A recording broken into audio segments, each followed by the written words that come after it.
Assalamualaikum warahmatullahi wabarakatuh. Halo teman-teman, jumpa lagi.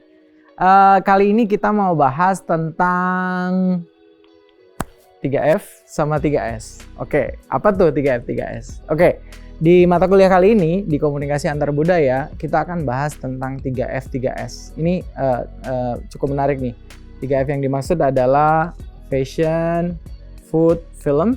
Kemudian 3S-nya adalah sport, dan juga song dan seks. Nah, ini menarik nih. Teman-teman, kalau kita bicara budaya asing yang masuk, setuju nggak sih teman-teman kalau kita mengadopsi sepenuhnya budaya asing yang masuk?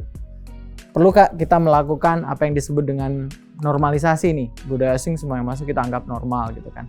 Atau ada akulturasinya, atau asimilasi, atau apapun konsep budaya yang kita pakai, sebenarnya kita tidak bisa sepenuhnya mengambil apa yang datang dari luar itu dengan sepenuh-penuhnya.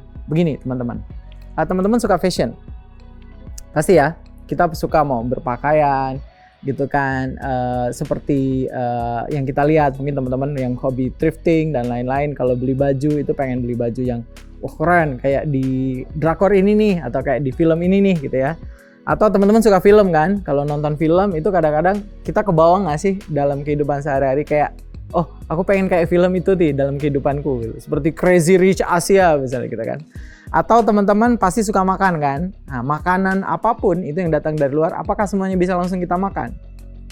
Pasti enggak dong, pasti ada disesuaikan dengan konteks kebudayaan kita, halalnya, kemudian juga rasanya dan lain-lain pasti disesuaikan. Terus song atau music. Song ini teman-teman pasti semua suka musik. Musik apa yang teman-teman dengarkan? Apakah semua lagu bisa kita nyanyikan langsung atau bisa kita otomatis kita tampilkan di berbagai acara dengan mudah, di misalnya nih lagu-lagu yang mungkin penuh dengan kata-kata sumpah serapah dan lain-lain. Pantas nggak bisa dibawa di event-event tertentu? Pasti nggak. Dan olahraga, teman-teman suka olahraga pasti ya.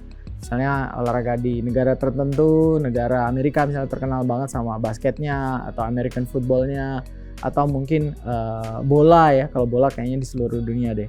Dan yang terakhir seks gitu ya. Apakah bisa norma-norma seksualitas dari luar itu otomatis kita terapkan di Indonesia? Nah jawabannya enggak. Kenapa enggak teman-teman? Kita bahas nih, misalnya satu, fashion aja. Teman-teman kalau pakai baju fashions, boleh nggak teman-teman pakai konsep fashion summer clothes-nya di luar negeri, orang-orang di negeri? Kenapa mereka pakai baju mini-mini, pendek-pendek tuh kalau lagi musim panas? Karena apa? Karena mereka tinggal di negara yang bukan tropis, yang mataharinya itu tidak muncul setiap saat.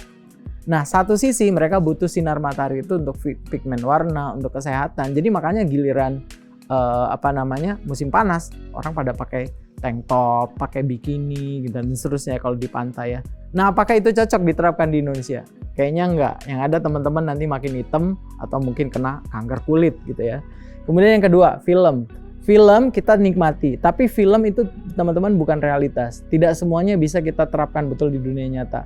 Apa yang kita lihat di film itu adalah realitas yang direpresentasikan atau dibuat oleh para filmmakers.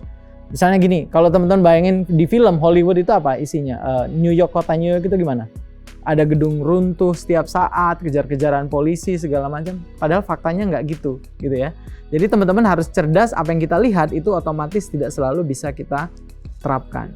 Kemudian food sama nih, misalnya teman-teman food. Kalau teman-teman pakai konsep burger, makan burger, teman-teman bisa nggak makan burger? Lihat dulu teman-teman muslim apa enggak nih. Kalau teman-teman makan hamburger, ham sendiri kan babi teman-teman. Jadi kalau teman-teman langsung makan hamburger nggak bisa. Jadi burgernya harus disesuaikan dengan konteks Indonesia yang ada nanti mungkin burger tempe gitu ya, atau burger lain. Jadi di sini ada proses ya, ada akulturasi budaya juga yang terjadi. Jadi tidak bisa semuanya kita bahkan sekarang ada burger rendang juga ya kalau kalian ke tempat fast food terkenal Amerika gitu ya. Dan juga yang lain. Song, tidak semua lagu bisa kalian terapin. Misalnya kalian dengerin lagu Versace on the Floor, itu kan sebenarnya lagu tentang orang itu ya, mau bercinta, buka baju dan lain-lain. Itu nggak bisa teman-teman langsung praktekin, ajarin ke anak-anak dan lain-lain gitu ya. Dan yang lain, sport maupun yang terakhir nih, ini seks, ini penting sekali. Teman-teman tahu nggak, akhir-akhir ini kan ada nih influencer Indonesia yang hamil di luar nikah, terus dia bilang dia nggak mau merit gitu ya. Alasannya apa? Biasa kok kalau di luar. Iya kalau di luar negeri, nggak di Indonesia. Kenapa? Karena Indonesia sangat menekankan struktur sosial keluarga. Begini teman-teman, asumsinya kalau semua orang mau punya anak di luar nikah dan tidak mau merit, nanti institusi keluarga itu pasti runtuh. Dan keluarga, anak yang lahir tanpa bapak misalnya, kalau ibu pasti ada ya, itu pasti dia imbalance kehidupannya. Secara psikologis, semua riset sudah membuktikan single parent yang itu bukan karena mungkin musibah seperti meninggal dan lain-lain ya, itu pasti ada banyak impact negatif ke anak itu sendiri. Nah, jadi teman-teman 3F 3S tadi, teman-teman ingat, tidak semua budaya dari luar itu langsung bisa kalian telan mentah-mentah. Harus ada proses penyesuaian dan kalian harus lihat kembali dari sudut pandang budaya kita maupun dari sudut pandang norma yang lain, agama, sosial dan lain-lain. Oke teman-teman, ingat ya 3F 3S tadi, jangan mudah diterima begitu saja, harus kritis, harus cerdas karena kalian anak komunikasi. Oke, semangat terus ya. Assalamualaikum warahmatullahi wabarakatuh.